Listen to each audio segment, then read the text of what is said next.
The sound of poker chips clinking against the scarred wooden table seemed to echo louder than the thunderstorm raging outside the Last Dollar Saloon, and Martha Brennan knew with absolute certainty that her husband was losing everything they had left, including her.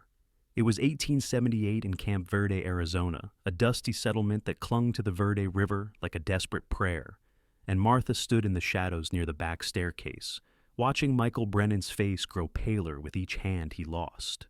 She had come downstairs to fetch him home before things got worse, but the moment she saw the stack of money on the table and the cold-eyed men surrounding her husband, she knew it was already too late.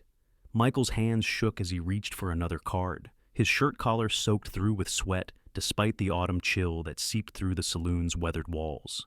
Martha pressed herself against the wall, her heart hammering against her ribs as she watched the scene unfold with the slow horror of a nightmare she could not wake from. The man across from Michael sat perfectly still, his broad-brimmed hat tilted low over his face, revealing only a strong jaw covered in several days' worth of dark stubble and a mouth set in a grim line. He wore a long duster coat that had seen better days, and his hands, large and calloused, held his cards with the confidence of someone who had played this game 1,000 times before. When he finally spoke, his voice was low and measured, with a slight drawl that marked him as someone who had traveled far from wherever he had started.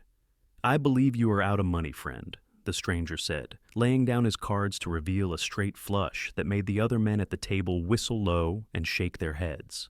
Michael's face went from pale to ashen. "I just need one more hand, one more chance to win it back." The stranger leaned back in his chair, the wood creaking under his weight.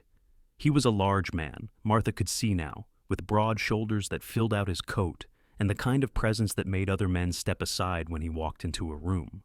"You have nothing left to bet with," he observed, his tone neither cruel nor kind, simply stating a fact. Martha watched her husband's Adam's apple bob as he swallowed hard. She wanted to rush forward, to drag him away from the table before he could do something foolish, but her feet seemed rooted to the floor. She had seen this desperation in Michael before, in the 2 years since they had married and moved west from Missouri, chasing the dream of a fresh start. The dream had died somewhere along the trail, replaced by bottles of whiskey and endless nights at poker tables, while Martha worked her fingers raw, taking in laundry and mending to keep food on their table. "I have something," Michael said, his voice cracking. "Something valuable."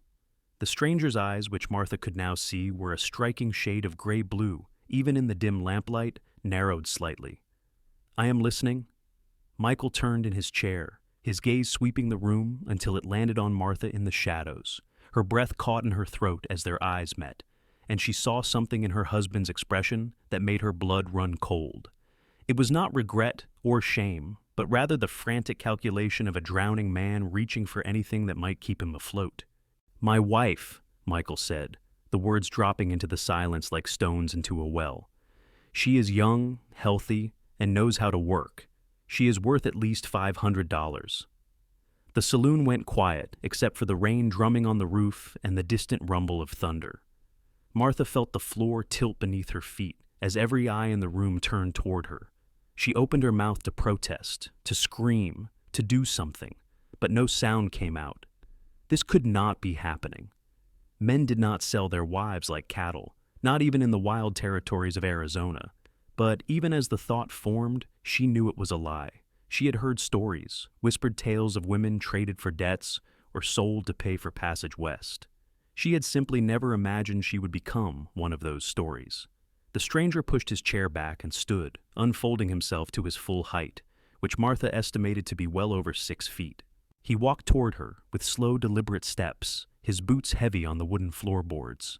Martha forced herself to stand straight, to meet his gaze even though every instinct screamed at her to run.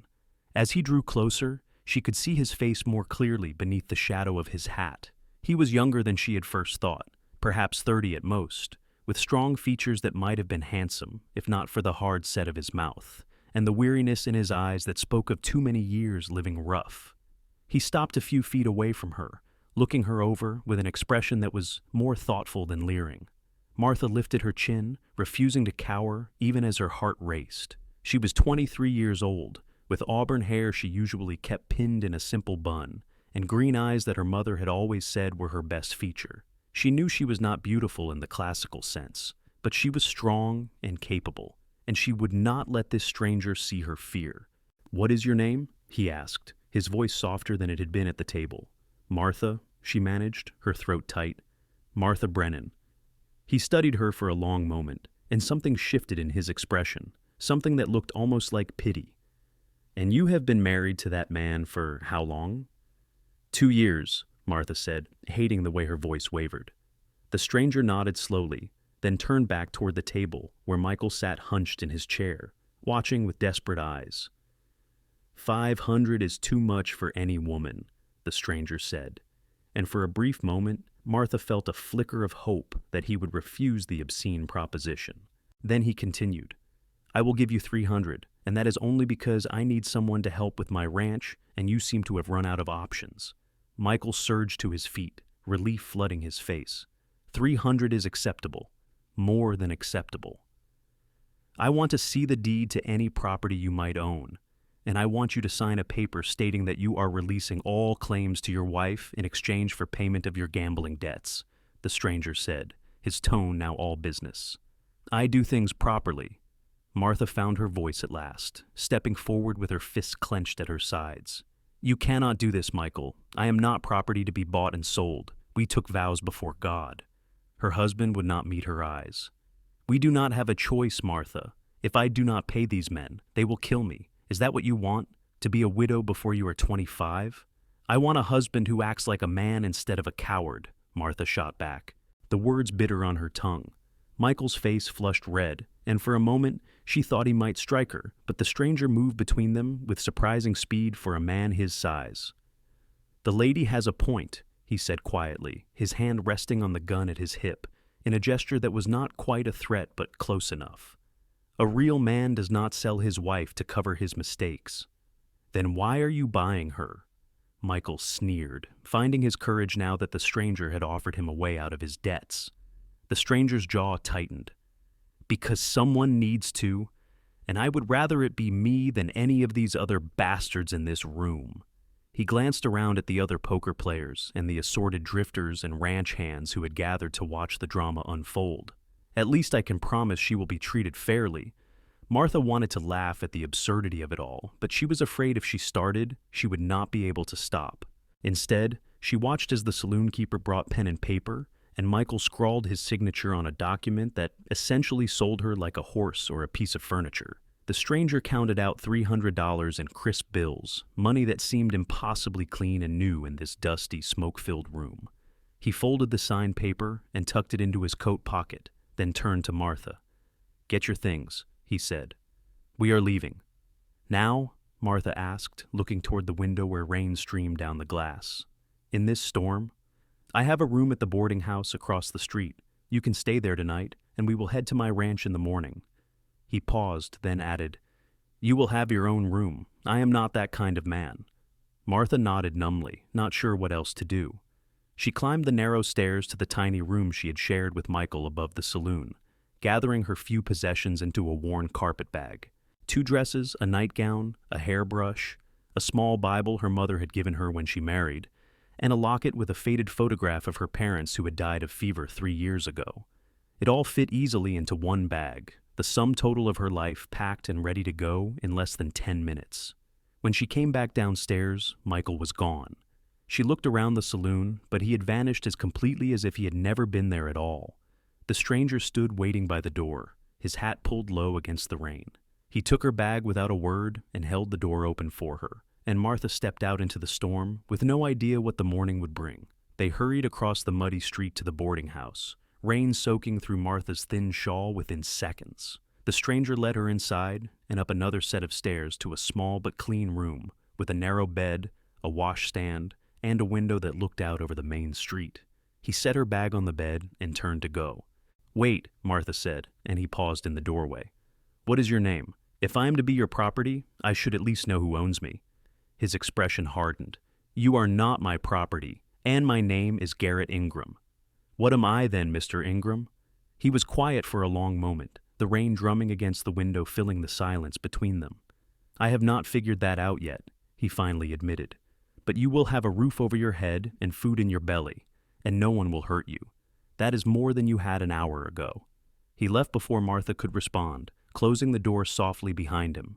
She sank onto the bed, still too shocked to cry, and listened to the storm rage outside while she tried to make sense of how her life had changed so completely in the span of a single evening. Sleep came in fits and starts, her mind too restless to fully settle.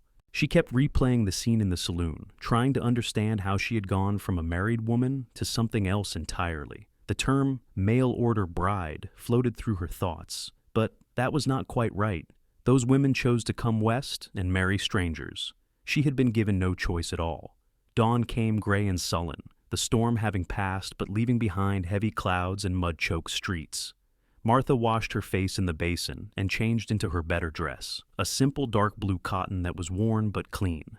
She had just finished pinning up her hair when someone knocked on the door. Garrett Ingram stood in the hallway, looking as tired as she felt. He had shaved and changed his shirt, but his eyes were bloodshot, and Martha wondered if he had slept at all. "I have arranged for breakfast downstairs," he said. "Then we will get supplies and head out. It is about a 3-hour ride to my ranch." The boarding house dining room was small and warm, smelling of coffee and bacon. Martha's stomach growled despite everything, reminding her that she had not eaten since yesterday afternoon. They sat at a corner table, and the landlady, a stout woman with kind eyes, brought them plates loaded with eggs, bacon, and biscuits. They ate in silence for a while, and Martha was acutely aware of the other boarders stealing glances at them, clearly wondering about her relationship to this tall cowboy. Finally, Garrett set down his fork and looked at her directly. "I know this is not what you wanted," he said quietly. "Hell, it is not what I wanted either. But what is done, and we both have to make the best of it." "Make the best of being sold like livestock," Martha said flatly. His jaw clenched. "I did not make your husband into a gambling fool, and I did not force him to offer you as payment. But I was not about to let one of those other men at that table take you. At least half of them would have used you hard and likely killed you when they got bored." Martha's hands tightened around her coffee cup. "So, I am supposed to be grateful?" "I am not asking for gratitude," Garrett said, his voice still low, but with an edge of frustration now. "I am just telling you how things are. I have a ranch 15 miles north of here, along the Verde River. It is not much, just a small herd and a decent house, but it is mine, and I work it alone since my partner moved on last year. I need help with the cooking and the garden and the chickens, and you need a place to be. We can make this arrangement work if we both try." Martha studied his face, looking for signs of deception or cruelty, but all she saw was exhaustion and a kind of weary pragmatism. "And what if I say no?" she asked. "What if I refuse to go with you?" Garrett leaned back in his chair, considering. "Then I suppose you are free to do whatever you want. I am not in the business of forcing women to do anything against their will. But you should know that Camp Verde is not a friendly place for a woman alone, with no money and no family. You would likely end up in a situation far worse than coming to work on my ranch." It was the truth, cold and hard as the desert stone. Martha had no illusions about her options. Without Michael, without money, without any connections in this territory, she would be completely vulnerable. At least with Garrett Ingram, she had some promise of safety, however tenuous. "I will come," she said finally, "but I want your word that you will not force yourself on me, that this will be strictly a business arrangement." "You have my word," Garrett said without hesitation. "I have never forced a woman in my life, and I am not about to start now." They finished their breakfast and walked to the general store, where Garrett purchased flour, sugar, coffee, and other supplies, while Martha waited by the door, feeling the eyes of the townspeople on her. News traveled fast in small settlements, and she had no doubt that everyone in Camp Verde knew by now what had happened in the Last Dollar Saloon. The looks ranged from pity to contempt, and Martha kept her chin up and her expression neutral, refusing to give them the satisfaction of seeing her shame. Garrett loaded the supplies into a wagon that he had retrieved from the livery stable, then helped Martha up onto the bench seat. She arranged her skirts and gripped the edge of the seat as he climbed up beside her and took the reins. The wagon lurched forward, and Camp Verde began to fall away behind them as they headed north along a rutted road that followed the river. The landscape was beautiful in a stark, unforgiving way. Red rock formations rose against the gray sky, and the Verde River ran fast and muddy from the previous night's rain. Cottonwood trees lined the banks, their leaves turning gold with the approach of autumn. They passed a few scattered homesteads and one small ranch, but for the most part, the land was empty and wild. Garrett did not speak much as they rode, and Martha was grateful for the silence. Her mind was still reeling, trying to process everything that had happened. She kept expecting to feel something, grief or anger or fear, but all she felt was a strange numbness, as if her emotions had shut down to protect her from the full weight of her situation. They had been riding for about 2 hours when Garrett finally broke the silence. "I should tell you some things about myself," he said, keeping his eyes on the road ahead. "So you know what kind of man you are dealing with." Martha glanced at him. "Go ahead." "I am 31 years old. I came west from Tennessee after the war ended, looking for land and a fresh start. I worked on a few different ranches, saved my money, and bought my place 3 years ago. I run mostly cattle, about 50 head at the moment, and I have a few horses. I do not drink much, I do not gamble at all, and I do not go into town unless I need to. I am not much for socializing." "Why did you buy me then?" Martha asked. "If you live alone and like it that way, why would you want a woman on your ranch?" Garrett was quiet for a long moment. "Because I have been thinking for a while now that I need help.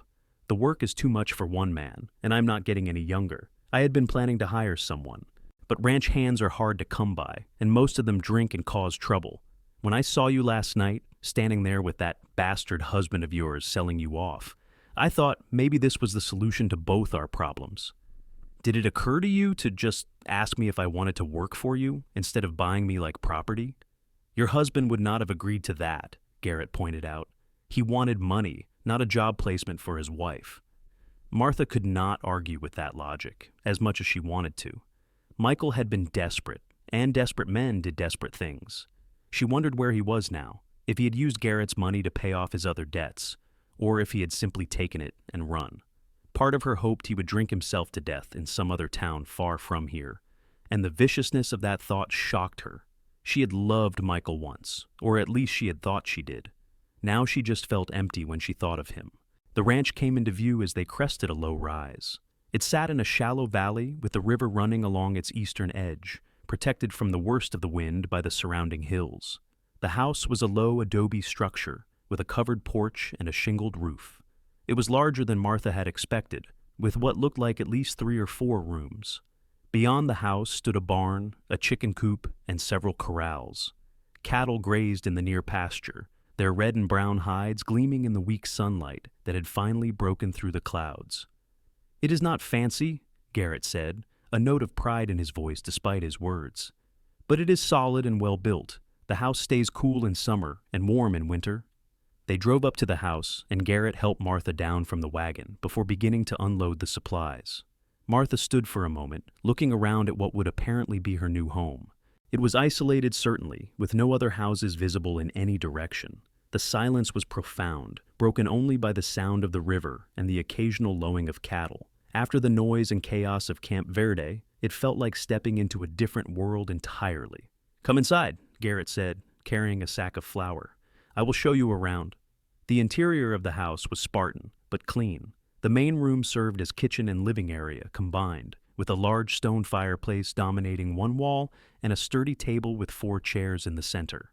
A cast-iron stove sat in the corner, and shelves lined another wall, holding dishes, pots, and supplies.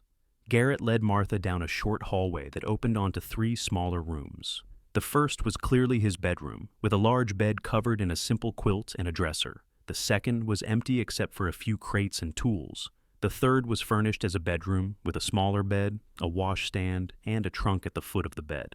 "This can be yours," Garrett said, setting Martha's bag on the bed. "It was meant to be a guest room, but I do not have guests, so it is mostly just collected dust." Martha looked around the room. It was plain but adequate, with a window that faced west toward the hills. "It is fine," she said. "Thank you."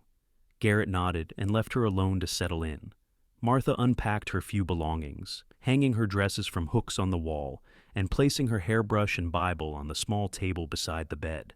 The locket she kept in her pocket, the cool metal a small comfort against her palm. When everything was arranged, she went back out to the main room. Garrett was outside, unhitching the horses from the wagon. Martha looked around the kitchen, taking inventory. The supplies were plentiful. and everything was reasonably well organized, though it had the unmistakable air of a bachelor's household. She found a broom and began sweeping, needing something to do with her hands, some way to feel useful and in control.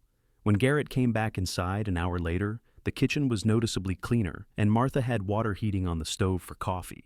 He paused in the doorway, taking in the changes, then nodded approvingly. "You work fast." "You said you needed help with the house," Martha said, keeping her tone neutral.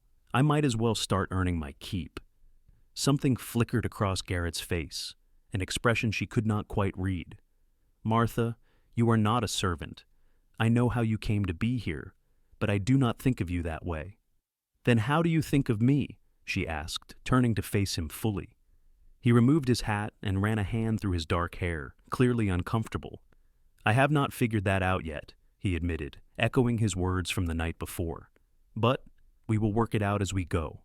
They fell into an uneasy routine over the following days. Martha took over the cooking and cleaning, tending the small vegetable garden behind the house and gathering eggs from the chickens each morning.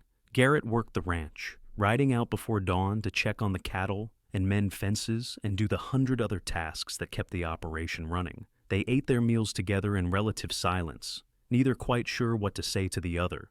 Martha learned quickly that Garrett was a man of few words. He did not tell stories or make small talk, and he seemed most comfortable when he was working. But she also noticed things about him that surprised her. He was unfailingly polite, always thanking her for meals and asking if she needed anything from town.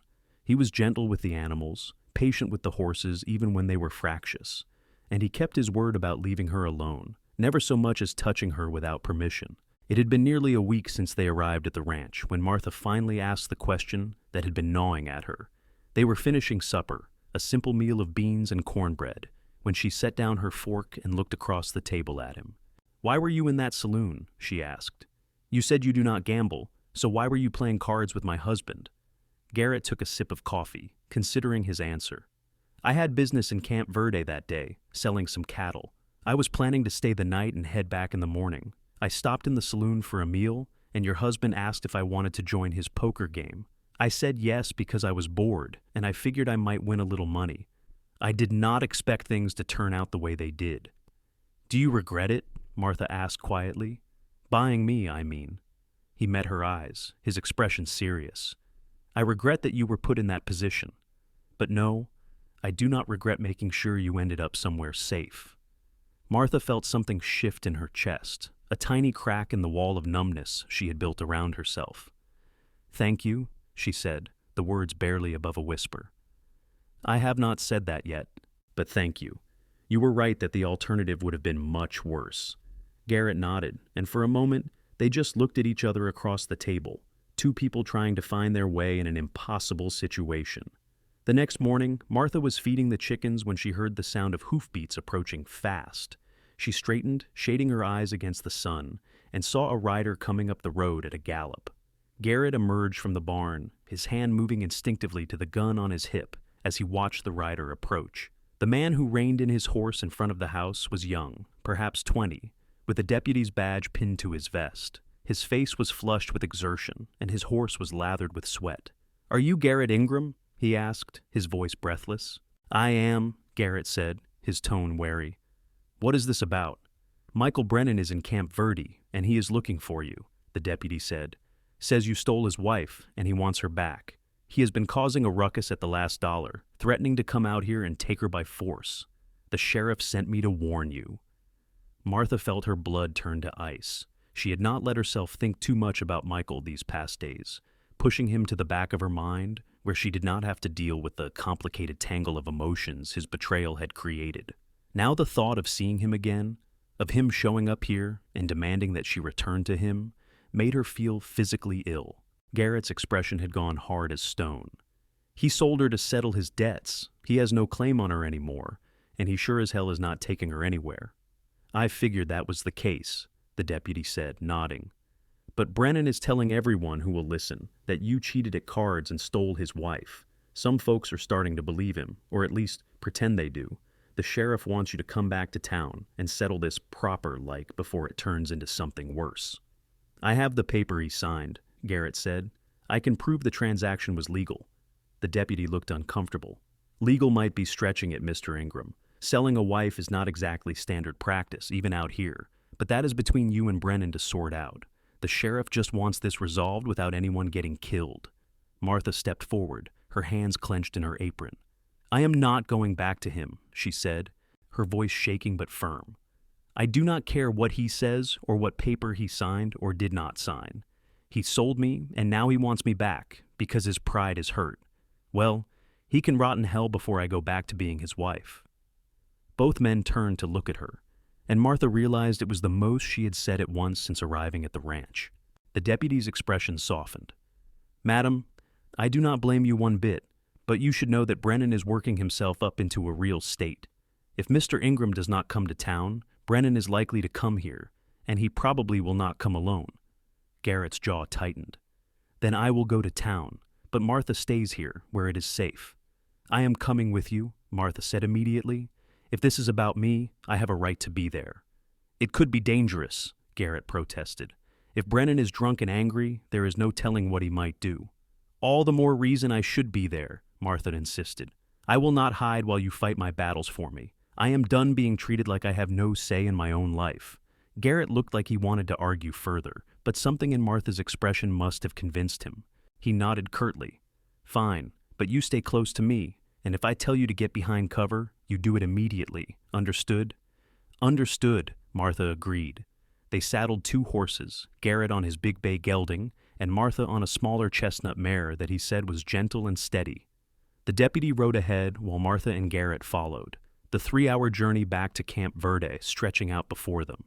Martha had not ridden much in her life, and her muscles were protesting by the time they were halfway there, but she gritted her teeth and kept pace with Garrett, determined not to slow them down. The sun was high overhead when they finally rode into Camp Verde. The town seemed busier than usual, with more people on the streets than Martha remembered.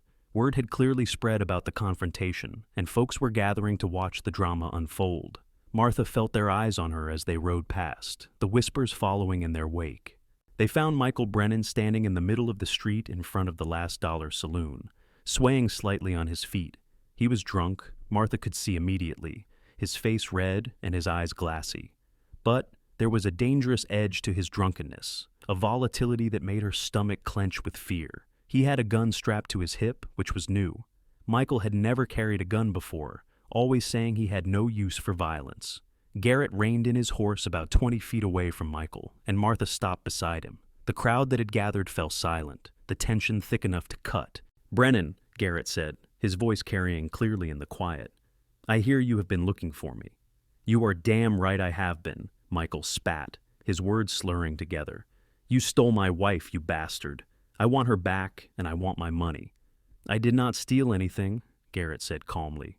You offered your wife as payment for your gambling debts, and I accepted. We both signed a legal document. She is not your wife anymore.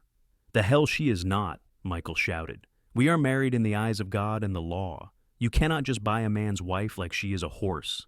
Martha dismounted before Garrett could stop her, walking forward until she was standing in the middle of the street facing Michael. You sold me, Michael, she said, her voice steady despite the fear coursing through her veins. You sat at that poker table and offered me up like I was property. You do not get to change your mind now because you are embarrassed or because people are looking at you differently. Michael's face twisted with rage. You are my wife, Martha. That means you do what I say, and I say you are coming back with me. No, Martha said simply. I am not. Michael's hand moved toward his gun, and suddenly Garrett was there, having dismounted and crossed the distance between them with startling speed. He put himself between Martha and her husband, his own gun now drawn, and pointed at Michael's chest. Do not do that, Garrett said, his voice low and dangerous. Do not draw on a woman, and do not think for 1 second that I will not put you down if you try. The sheriff, a heavy-set man with a graying beard, pushed through the crowd. Now, hold on, everyone just calm down. There is no need for gunplay here.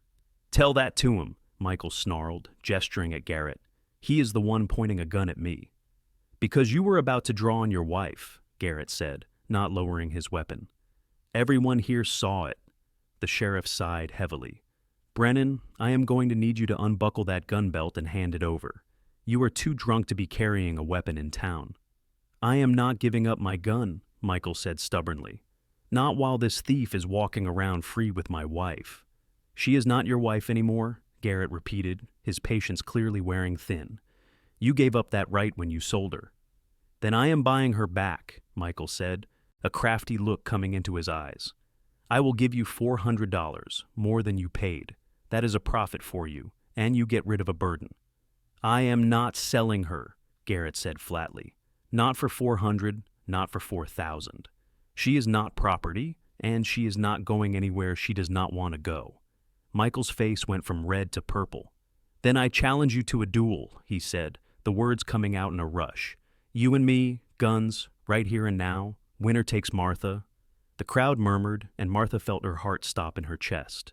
Duels were technically illegal in Arizona territory, but they still happened, especially in disputes over matters of honor. If Garrett agreed, one of them would likely die in the next few minutes. "Brennan, you are drunk and stupid," the sheriff said. "I cannot allow a duel in the middle of my town." "Then we will go outside of town," Michael said, "unless this coward is too scared to face me." Garrett's expression did not change, but Martha could see the tension in his shoulders, the way his finger rested on the trigger of his gun. "I am not scared of you, Brennan, but I am not going to duel you over a woman who has already made her choice clear. She does not want you. Accept that and move on." "Coward," Michael spat. "Yellow-bellied coward." The insult hung in the air, and Martha saw the moment when something shifted in Garrett's eyes. She knew, with absolute certainty, that Michael had pushed too far. In this time and place, a man's honor was everything, and being called a coward in front of the whole town was not something that could be ignored. "That's fine," Garrett said quietly. "You want your duel, you have got it. But I am telling you right now, I will not aim to wound. If we do this, I am shooting to kill." Michael grinned, a wild, reckless expression. "Suits me just fine." The sheriff made one more attempt to talk them out of it, but both men were set. The crowd began to move, flowing out of town toward a flat stretch of land just past the last buildings. Martha walked beside Garrett, her mind racing. "You do not have to do this," she said urgently. "Please, Garrett, he is drunk and angry, but he will calm down eventually. This is not worth dying over." Garrett glanced at her, and for the first time since she had met him, she saw something warm in his eyes, something that looked almost like tenderness. "Yes, it is," he said simply. "You are worth it." Before Martha could respond, they had reached the dueling ground. The sheriff laid out the rules, such as they were. The two men would stand back to back, walk 10 paces, then turn and fire. It was an old-fashioned way to settle things, something out of a different era, but it was the way things were still done out here on the frontier. Martha stood with the other spectators, her hands clasped so tightly together that her knuckles were white. She watched as Garrett and Michael took their positions, standing back in the center of the cleared space. Garrett was taller, steadier on his feet, his expression calm and focused. Michael swayed slightly, and Martha prayed that his drunkenness would make his aim poor. The sheriff began counting. 1, 2, 3. With each number, the two men took a step forward, moving away from each other. 4, 5, 6. Martha's heart was pounding so hard she could hear it in her ears, drowning out everything else. 7, 8, 9. This was madness. This was murder. One of them was going to die because of her, because Michael had been too proud and Garrett had been too honorable to walk away. 10. Both men turned. Michael's gun came up fast but wild, and his shot went wide, kicking up dust several feet to Garrett's left. Garrett's gun fired a fraction of a second later, the report sharp and final in the desert air. Michael staggered, his hand going to his chest where a red stain was spreading across his shirt. He looked down at it with an expression of surprise, as if he could not quite believe what had happened. Then his knees buckled and he fell face first into the dirt. The sheriff and several other men rushed forward, but Martha did not move.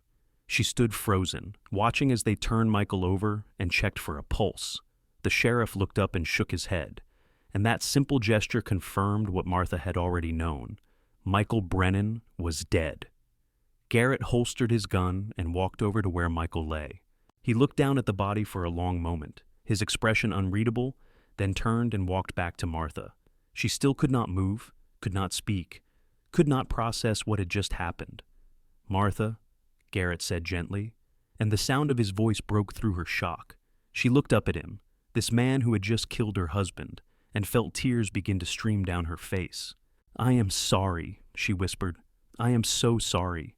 You should not have had to do that." Garrett reached out and took her hand, his calloused fingers warm and solid around hers. "He made his choice," he said quietly. "And I made mine. It is over now." The sheriff approached, looking tired and grim. "That was a fair fight, Ingram. Witnesses all saw that Brennan drew first and fired first. You were defending yourself. There will be no charges." Garrett nodded. "I will pay for his burial." "That is decent of you," the sheriff said, "though I cannot say he would have done the same." They stayed in town long enough to see Michael buried in the small cemetery on the edge of Camp Verde. Martha stood at the graveside, trying to feel something, anything, but all she felt was emptiness. She had been married to this man, had shared his bed and his life, however briefly. Now he was dead because he could not let go of his pride, and she was left to pick up the pieces of a life that had been shattered twice in the span of 2 weeks. Garrett stood beside her, silent and steady, and when the brief service was over, he helped her back onto her horse for the long ride home. They rode in silence as the sun began to sink toward the western horizon, painting the sky in shades of orange and red. It was full dark by the time they reached the ranch. Garrett tended to the horses while Martha went inside and lit the lamps. She moved through the familiar motions of making coffee and setting out some bread and cheese for a simple supper, her mind strangely blank. When Garrett came inside, they sat at the table and ate without speaking, the weight of the day pressing down on both of them.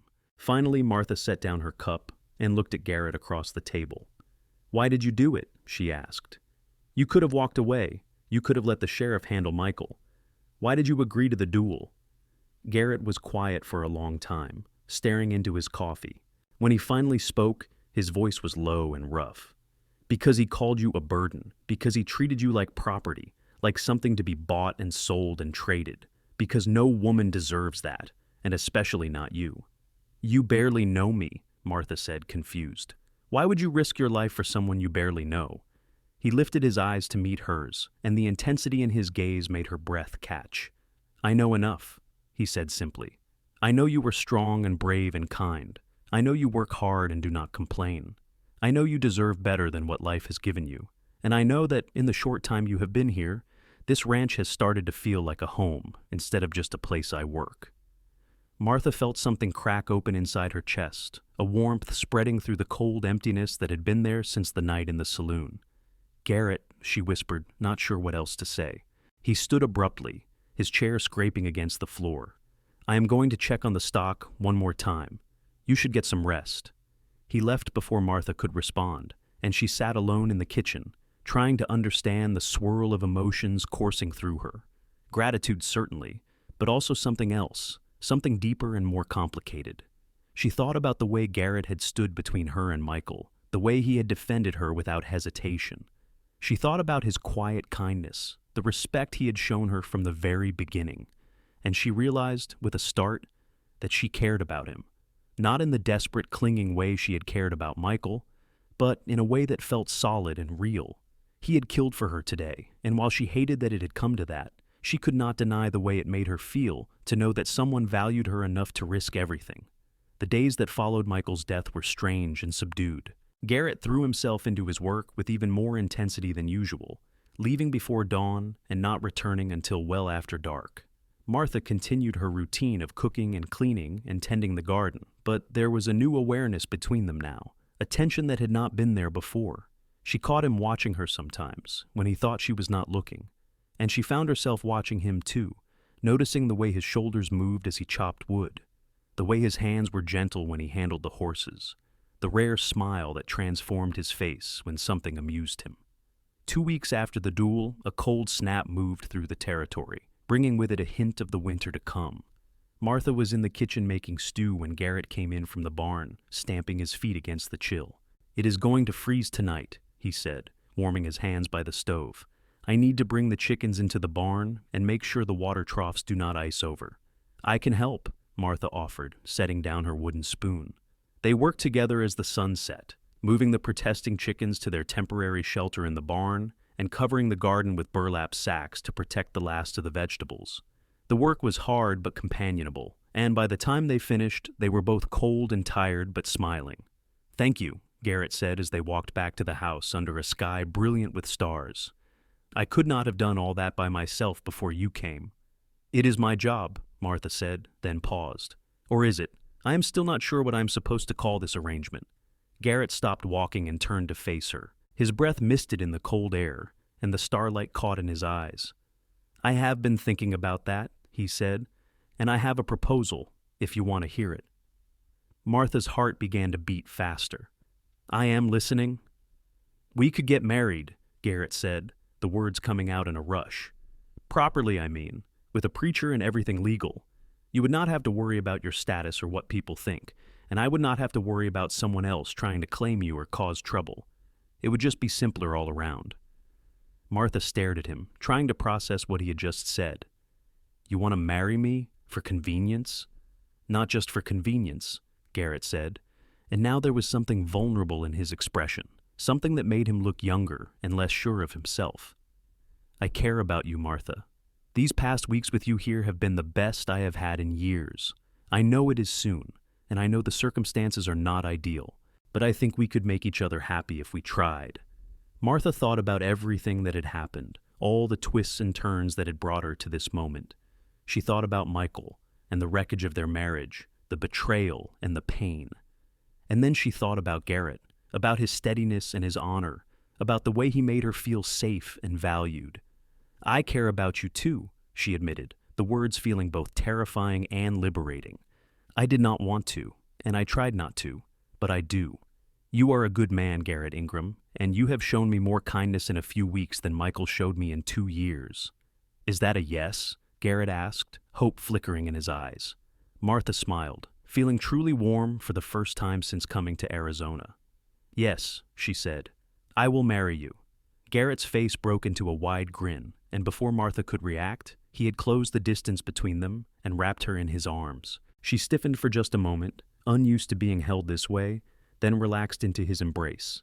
He was warm and solid, and he smelled of leather and horses and wood smoke. She let herself rest against his chest, listening to the steady beat of his heart. "I will do right by you," Garrett murmured into her hair. "I promise you that." "I know," Martha whispered back. And she did. They were married 3 days later in the small church in Camp Verde, with the sheriff and his wife standing as witnesses. Martha wore the best dress Garrett had bought for her in town, a deep green that brought out her eyes, and Garrett wore a new shirt and had trimmed his beard. The preacher, an elderly man with kind eyes, kept the ceremony short and simple, speaking about love and commitment and the grace of second chances. When Garrett kissed her at the end, it was gentle and careful, a promise rather than a demand. Martha felt tears prick her eyes, but they were good tears, the kind that came from hope rather than pain.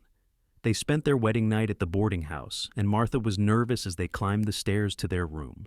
She had been with Michael, of course, but that had been different, rushed and often uncomfortable. She did not know what to expect from Garrett, but he was patient with her, taking his time, making sure she was comfortable and willing every step of the way. And, when they finally came together, it was sweet and tender and everything Martha had not known it could be. Afterward, they lay tangled in the sheets, Garrett's arms around her, and Martha felt truly content for the first time in longer than she could remember. "Are you happy?" Garrett asked, his voice soft in the darkness. "Yes," Martha said, and meant it. "I am happy." They returned to the ranch the next day as husband and wife, and life settled into a new rhythm. Martha moved her things into Garrett's room, and they began to build a life together. The work was still hard, but it felt different now, shared between two people who cared for each other. They talked more, learning each other's histories and hopes. Garrett told her about his childhood in Tennessee, about losing his parents to disease and fighting in the war when he was barely 16. Martha told him about her parents and their small farm in Missouri, about her dreams of adventure that had turned into the harsh reality of frontier life. As autumn gave way to winter, they grew closer. Martha learned to read Garrett's moods, to know when he needed silence and when he needed conversation. Garrett learned about Martha's fears and her strengths, the things that made her laugh and the things that made her angry. They were building something real and solid, a partnership based on mutual respect and growing affection. Winter in Arizona was not as harsh as it would have been back east, but it still brought cold nights and occasional storms. Martha and Garrett spent the long evenings by the fire, sometimes reading, sometimes just sitting together in comfortable silence. Garrett was teaching Martha to ride better, and she was teaching him to cook dishes more complicated than beans and bacon. They laughed together more often now, the easy laughter of people who were becoming truly comfortable with each other. One night in January, nearly 3 months after they had married, Martha woke to find Garrett's side of the bed empty. She pulled on her robe and went looking for him, finding him standing on the porch, looking out at the moonlit landscape. "Could not sleep?" she asked, coming to stand beside him. "Just thinking," Garrett said, putting his arm around her shoulders and pulling her close against the chill. "About what?" He was quiet for a moment. "About how strange life is. 6 months ago, I was alone on this ranch, figuring that was how I would spend the rest of my days. Now I have you, and everything is different. Better, but different." Martha leaned into him.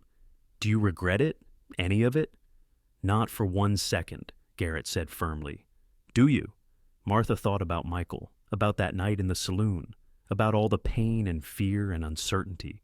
And then she thought about where she was now, standing in the arms of a man who loved her, looking out at land that was starting to feel like home. "No," she said. "I do not regret any of it, because all of it led me here, to you." Garrett kissed the top of her head, and they stood together in the moonlight, two people who had found each other in the most unlikely of circumstances and made something beautiful from the wreckage of Martha's old life. Spring came to the Verde Valley with wildflowers and warmer winds. The cattle grew fat on the new grass, and Garrett's small herd began to thrive. Martha planted a larger garden, and they talked about maybe adding some pigs and getting more chickens. The ranch was prospering, and so was their marriage. In April, Martha realized she was pregnant. She had suspected for a few weeks, but had not wanted to say anything until she was sure. When she finally told Garrett over breakfast one morning, he dropped his fork and stared at her with such joy that she started laughing. "A baby?" he repeated, as if he could not quite believe it. "We are having a baby." "Yes," Martha confirmed, smiling at his expression. "Probably in late October, if my calculations are right." Garrett came around the table and pulled her into his arms, holding her so tightly she could barely breathe. "I am going to be a father," he whispered, wonder in his voice. "We are going to be a family." Martha held him close, feeling her own tears of happiness slip down her cheeks. A year ago, she had been trapped in a miserable marriage with a man who did not value her. Now she was building a life with someone who loved her, and they were going to have a child together. It felt like a miracle. The months that followed were busy and happy.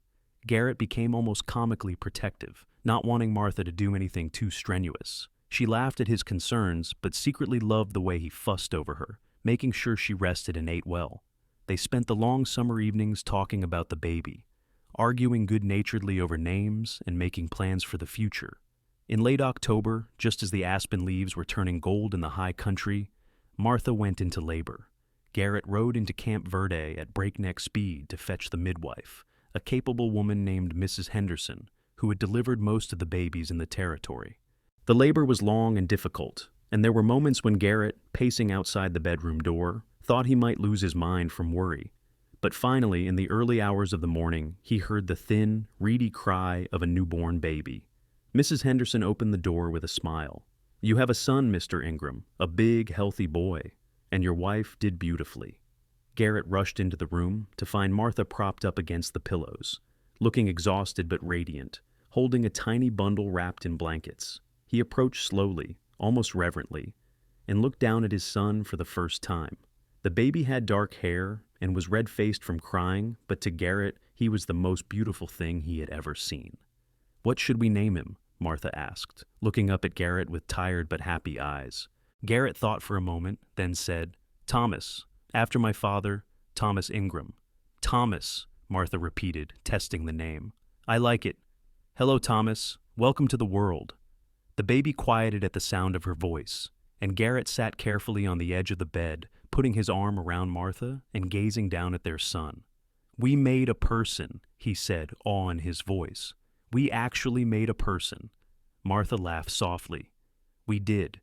And now we have to figure out how to keep him alive and raise him to be a good man. If he turns out half as good as his mother, he will be fine," Garrett said, kissing her forehead.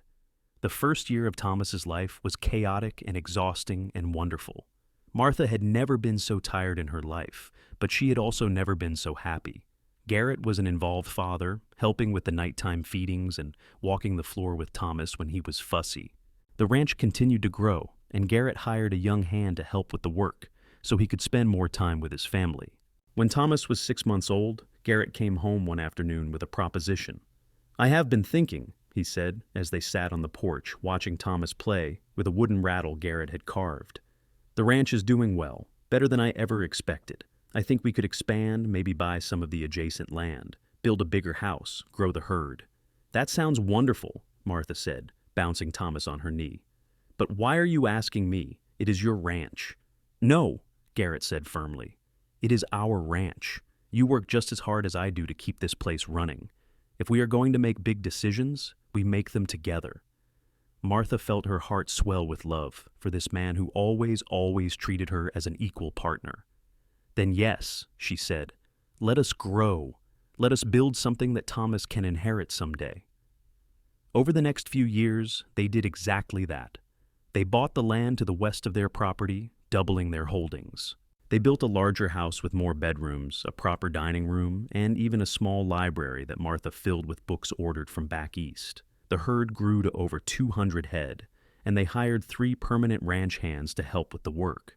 In 1882, when Thomas was 3 years old, Martha gave birth to twin daughters they named Sarah and Elizabeth.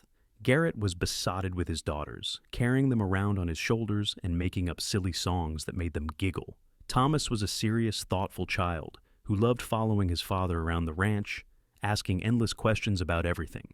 By 1885, the Ingram Ranch was one of the most prosperous in the territory. They had a reputation for fair dealing and quality cattle, and Garrett was becoming a respected voice in the local cattlemen's association.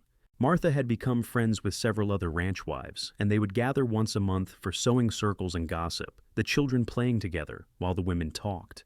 One evening in the summer of 1885, after the children were in bed, Martha and Garrett sat on the porch as they often did, watching the sun set over the hills.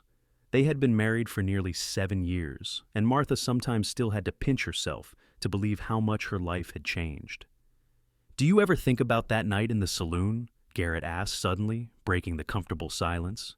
Martha considered the question. "Sometimes," she admitted, "but not with pain anymore, if that makes sense. It is just part of the story of how we found each other." "I used to feel guilty," Garrett confessed, "about Michael, about the duel. But I have made my peace with it. He made his choices, and I made mine."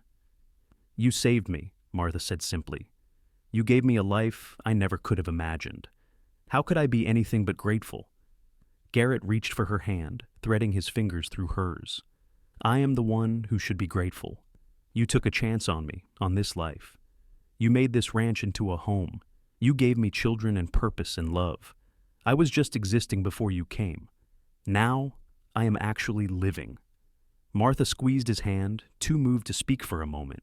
Finally, she said, "We saved each other, I think, and we built something good together." They sat in silence for a while longer, hands clasped, watching the stars begin to appear in the darkening sky. From inside the house came the faint sound of one of the twins calling out in her sleep, and Martha started to rise. But Garrett stopped her. "I will go," he said, kissing her cheek. "You stay here and enjoy the peace." Martha watched him go inside, this man who had bought her in a poker game and then given her the world. She thought about everything they had been through, all the hardships and the joys, the struggles and the triumphs. She thought about their children sleeping safe in their beds, about the ranch thriving around them, about the love that had grown between 2 strangers thrust together by circumstance. Life in the Arizona territory was still hard, still dangerous in its own ways. There were droughts and cattle diseases, harsh winters and blistering summers, but they faced it all together, partners in every sense of the word. Martha had gone from being property to being loved, from being powerless to being an equal partner in building a legacy. Years passed, and the Ingram Ranch continued to prosper. Thomas grew into a capable young man who loved the land as much as his father did. The twins, Sarah and Elizabeth, were bright and spirited, and in 1888, Martha gave birth to another son they named James. The house was always full of noise and laughter. the kind of joyful chaos that comes from a large, loving family. In 1890, when Martha was 35 and Garrett was 43, they celebrated their 10th wedding anniversary with a party that half the territory seemed to attend. Friends and neighbors came from miles around, and the ranch hands roasted a steer and played fiddle music long into the night. Martha danced with Garrett under the stars, her head on his shoulder, surrounded by the people and the life they had built together. "Happy?" Garrett murmured as they swayed to the music. "Happier than I ever thought possible," Martha replied, and it was the absolute truth. As she looked around at their children playing with the other youngsters, at the ranch spreading out around them in the moonlight, at the strong, kind man holding her close, Martha felt a profound sense of gratitude. She had been sold like property, had watched her first husband die in a duel, had started over in the most impossible of circumstances. But from that darkness had come light and love and a family that was her whole world. The music played on, and Martha closed her eyes, holding tight to Garrett and to this moment, this perfect moment that was the culmination of years of struggle and growth and learning to love again. She had been broken once, but she had healed. She had been powerless once, but she had found her strength. She had been alone once, but now she was surrounded by love. And as the Arizona night wrapped around them like a warm blanket, Martha Ingram knew with absolute certainty that she was exactly where she was meant to be, with exactly the person she was meant to be with, living exactly the life she was meant to live. It had not been the path she would have chosen, but it had led her home nonetheless. The years continued to roll by like the Verde River, constant and nourishing. The children grew, the ranch prospered, and Martha and Garrett grew older together, their love deepening with each passing season. They faced challenges, certainly. There was the drought of 1892 that tested everyone's resilience, and the influenza outbreak of 1895 that took so many but mercifully spared the Ingram family. There were cattle rustlers and the occasional confrontation with desperate men, but Garrett's reputation and the loyalty of their ranch hands kept serious trouble at bay. Thomas, at 15, was already as tall as his father and showing the same quiet competence that made Garrett such a successful rancher. The twins were 12, both showing artistic talents that Martha nurtured by ordering art supplies and music books from back east. Little James, now 7, was the wild one, always climbing trees and chasing after the ranch dogs, keeping everyone on their toes. In 1897, Martha received a letter that made her hands shake as she read it. It was from a lawyer in Missouri, informing her that a distant aunt had passed away and left Martha a small inheritance. It was not a fortune, but it was significant enough to make a difference. More than the money, though, the letter represented something else. It was a connection to her past, to the family she had lost, to the girl she had been before everything changed. She showed the letter to Garrett that evening, and he read it carefully before looking up at her. "What do you want to do with it?" he asked. "The money, I mean?" Martha had been thinking about that all day. "I want to use it to build a school," she said, "right here, on our land, for our children and for the children of our ranch hands and neighbors. Education is important, and the nearest school is too far away for most families to manage." Garrett's face broke into a smile. "That is a perfect idea. We will build the best schoolhouse in the territory." And they did. By the spring of 1898, a sturdy one-room schoolhouse stood on a corner of the Ingram property, complete with desks, books, and a bell tower. They hired a young teacher from back east, a woman named Miss Patterson, who was enthusiastic and dedicated. Children from miles around came to learn, and Martha felt a deep satisfaction in knowing that she was giving these youngsters opportunities she had never had. The turn of the century came, and with it a sense of change in the air. Arizona was moving towards statehood, though it would be more than a decade before that actually happened. The frontier was slowly being tamed, the wild days giving way to something more civilized. Garrett sometimes spoke wistfully about the old days, but he never truly regretted the changes. Progress meant safety for their children, opportunities for growth. In 1902, Thomas announced that he wanted to go to college, to study animal husbandry and modern ranching techniques.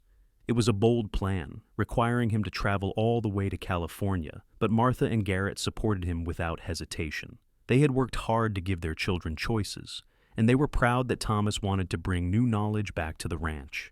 The day they put Thomas on the train was bittersweet. Martha cried as she hugged her eldest son, remembering the tiny baby he had been, the serious little boy. the capable young man he had become. Garrett shook his hand solemnly, man to man, and told him to make them proud. As the train pulled away, Martha leaned against Garrett and let herself grieve the passing of her son's childhood, even as she celebrated his future. The twins were 16 now, beautiful and bright, and already attracting the attention of young men from the surrounding ranches. Garrett was not entirely pleased about this development, grumbling about how no boy was good enough for his daughters. Martha just laughed and reminded him that they had been even younger than the twins when they married, though the circumstances had been rather different. James, at 12, was showing signs of wanting to follow in his father's footsteps, spending every free moment working with the horses and learning the intricacies of ranch management. He lacked Thomas's scholarly bent, but made up for it with an intuitive understanding of animals and the land. In 1905, Martha turned 50. It seemed impossible that she had been alive for half a century, that so many years had passed since that night in the last dollar saloon. She looked different now, of course. Her auburn hair was liberally streaked with gray, and there were lines around her eyes and mouth that spoke of years spent squinting into the Arizona sun. But she was healthy and strong, and when she looked in the mirror, she liked the woman she saw. She had earned every one of those lines, every gray hair, through hard work and love and living fully. Garrett threw her a surprise party, inviting what seemed like the entire territory. Martha was touched and embarrassed and delighted all at once. As she stood on the porch of their home, looking out at the crowd of friends and neighbors and family, she felt overwhelmed with gratitude for this life she had been given. Thomas came home from college that summer, bringing with him new ideas and techniques that he and Garrett spent hours discussing. The twins had both become talented musicians, and they entertained everyone with piano duets at every opportunity.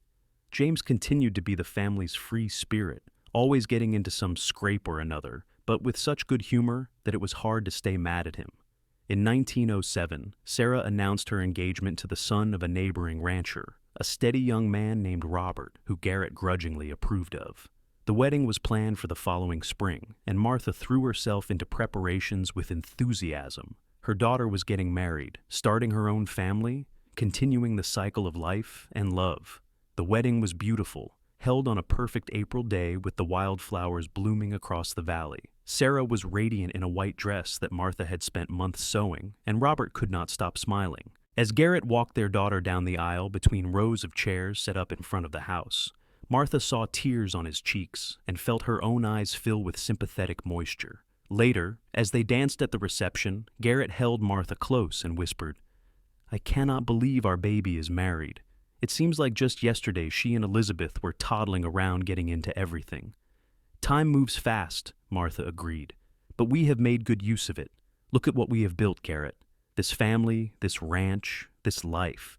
We have made something that will last long after we are gone." "Thanks to you," Garrett said, kissing her forehead. "You were the missing piece I did not even know I needed." "We were both missing pieces," Martha corrected gently. "We fit together and made each other whole." A year later, Elizabeth married as well, and then it was just Martha and Garrett and James rattling around in the big house that had once been so full. Thomas was running the ranch now, having taken over most of the day-to-day operations from Garrett, who was happy to step back and take a more advisory role. At 60, Garrett was still strong and healthy, but he was content to let the next generation take the lead. In 1910, Sarah gave birth to Martha and Garrett's first grandchild, a little girl named Emma. Martha held her granddaughter for the first time and felt her heart expand in a way she had not known was possible. This tiny person was her legacy, the continuation of everything she and Garrett had built together. When Garrett took his turn holding Emma, he looked so tender and awestruck that Martha fell in love with him all over again. More grandchildren followed over the next few years. Elizabeth had twin boys in 1911, and Thomas married and had a son in 1912. James, the last to settle down, finally married a spirited young woman named Lucy in 1914, and they had a daughter the following year. The ranch house was once again full of noise and laughter during family gatherings, with grandchildren running everywhere, and the next generation beginning to learn the rhythms of ranch life. Martha and Garrett spent their later years surrounded by the fruits of their labor, literally and figuratively. They had grandchildren to spoil, a ranch that was thriving under Thomas's management, and the deep satisfaction of knowing they had built something lasting. They took long walks together in the evenings, holding hands like newlyweds, talking about their memories and their hopes for the future of their family. On their 30th wedding anniversary in 1910, Garrett gave Martha a beautiful locket on a gold chain. Inside were tiny photographs of all their children and grandchildren. "So you can keep your family close to your heart," he said as he fastened it around her neck. Martha touched the locket with trembling fingers, overwhelmed by the gesture. "I love you, Garrett Ingram," she said. "I have loved you for 30 years, and I will love you for 30 more if we are lucky enough to have them." "I love you too," Garrett replied, his voice rough with emotion. "You are the best thing that ever happened to me, Martha, even if the circumstances were not exactly conventional." They both laughed at that, able now to find humor in the bizarre way they had come together. From such unlikely beginnings had sprung such abundant love and life. The years continued their steady march. Garrett's hair went completely white, and he moved a bit slower, but his mind was as sharp as ever. Martha developed arthritis in her hands that made detailed work difficult, but she adapted, finding new ways to contribute. They were growing old together, just as they had planned, supporting each other through the inevitable aches and pains that came with aging. In 1920, Arizona finally achieved statehood, and the whole family celebrated with a party on the ranch. Martha was 65, and Garrett was 73, and they marveled at how much the world had changed since they first came together. Automobiles were becoming common, electricity was spreading even to rural areas, and there were rumors of something called radio that could broadcast voices through the air. The wild frontier of their youth was long gone, replaced by a more modern world. But the fundamental things remained the same. The land still needed tending, the cattle still needed watching, families still needed love and care, and Martha and Garrett still had each other, still held hands on the porch in the evenings, still found comfort and joy in each other's presence. In 1925, they celebrated their 45th wedding anniversary with all 4 children, their spouses, and 13 grandchildren present. It was chaos and noise and absolutely perfect. Martha looked around at her family and felt such profound contentment that she thought her heart might burst. All of this, had come from that terrible night in Camp Verde when she thought her life was over. Instead, it had just been beginning. Garrett made a toast at dinner, raising his glass and waiting for everyone to quiet down. 45 years ago, he began, his voice still strong despite his age, I met a woman in the worst possible circumstances. She was brave and strong and beautiful, even when she had every reason to be broken. I fell in love with her the moment I saw her standing up to her. No good husband, and I have been falling in love with her every day since. Martha, you made my life worth living. You gave me a family and a purpose and more happiness than any man deserves. Here is to you, my love, and to 45 more years, if the good Lord is willing. Everyone raised their glasses and cheered, and Martha had to wipe tears from her eyes. She stood and raised her own glass. And here is to Garrett, she said, her voice wavering with emotion, who saw value in me when I could not see it in myself, who treated me with respect and kindness from the very first day, who has been my partner and my love and my best friend for all these years. I would not trade a single moment of our life together, not even the hard parts, because they all led us here, to family, to love, and to the best man I have ever known. They drank, and then the grandchildren clamored for the story of how Grandma and Grandpa met. It was a tale they had heard many times, edited for young ears, of course, but they never tired of it. Martha and Garrett exchanged glances and smiled, then began to tell the story once more, turning tragedy into adventure, hardship into triumph, because that was what they had always done. The years grew shorter, as they do when there are fewer of them left. Garrett's health began to fail in 1927, his heart growing weaker. The doctor from Camp Verde, now a town of several thousand with electric lights and paved roads, said there was nothing to be done except make him comfortable. Garrett accepted this news with his characteristic stoicism, more concerned about how Martha would manage without him than about his own mortality. You will be fine, he told her one evening as they sat together on the porch, wrapped in blankets against the autumn chill. You are the strongest person I know, and you will have the children and the grandchildren to keep you company. I do not want to be fine without you, Martha said, tears streaming down her face. I want you to stay with me. I know, Garrett said gently, taking her hand in his. And I would if I could. But we have had a good run, Martha. Better than most. We built something beautiful together, and it will go on long after we are both gone. I love you so much, Martha whispered. I do not know how to exist in a world without you. You will figure it out, Garrett said with certainty. You always do, and I will be waiting for you whenever your time comes. We will have forever then. Garrett passed away on a cold December morning, with Martha holding his hand and all four of their children gathered around the bed. His last words were, I love you, directed at Martha, and then he was gone, leaving behind a void that felt too large to ever be filled. The funeral was enormous, with people coming from all over the state to pay their respects to a man who had been respected and loved by everyone who knew him. Martha stood by the grave, supported by her children, and said goodbye to her husband of 48 years. She placed a single wildflower on the casket, remembering the spring wildflowers that had bloomed their first year together, and whispered her own goodbye. The months that followed were hard. Martha felt Garrett's absence like a physical pain, reaching for him in the night and finding only empty space. But she discovered, as Garrett had predicted, that she was strong enough to go on. Her children rallied around her, making sure she was never alone for long. The grandchildren visited often, filling the house with noise and distraction. Martha lived for another 8 years after Garrett's death, watching her grandchildren grow and begin to have children of their own, making her a great-grandmother. She saw the ranch continue to prosper under Thomas's management, and then under the partnership of all four of her children, who worked together to ensure their parents' legacy endured. In 1935, at the age of 80, Martha began to feel her own time drawing near. Her health was failing, her body finally worn out from 8 decades of hard work and hard living. She was ready, she found, ready to stop fighting, ready to rest, ready to see Garrett again. On a warm May evening, surrounded by her family in the house that she and Garrett had built together, Martha closed her eyes for the last time. Her last conscious thought was of Garrett waiting for her, reaching out his hand to help her up one more time, to lead her into whatever came next. They buried Martha next to Garrett on a hill overlooking the ranch, where they could watch over the land and the family they had created together. The gravestone was simple but elegant, reading, Martha and Garrett Ingram, together forever.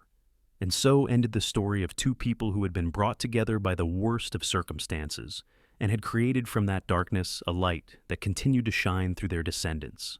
The ranch remained in the Ingram family for generations, passed down from parents to children, each generation adding their own chapter to the story, while honoring the foundation that Martha and Garrett had laid.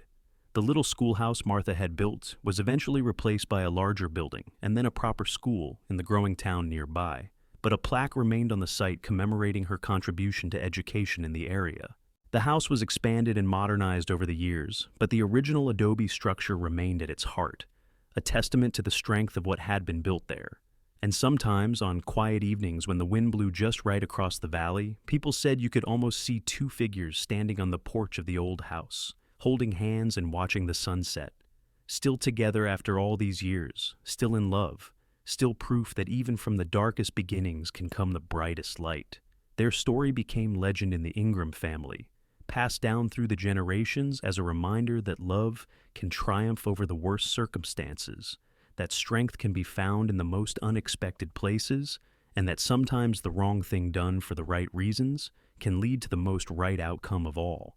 Martha had been sold like property, but she had become a partner. She had been powerless, but she had become the matriarch of a dynasty.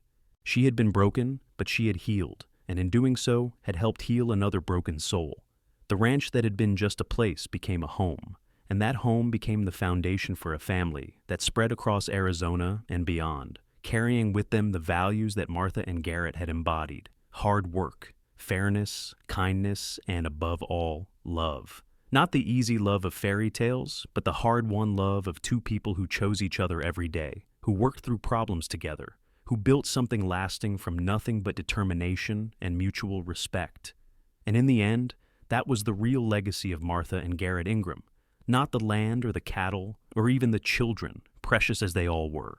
The real legacy was the proof that love could overcome anything, that two broken people could make each other whole, and that from the ashes of one woman's worst nightmare could rise a dream more beautiful than she had ever dared to imagine.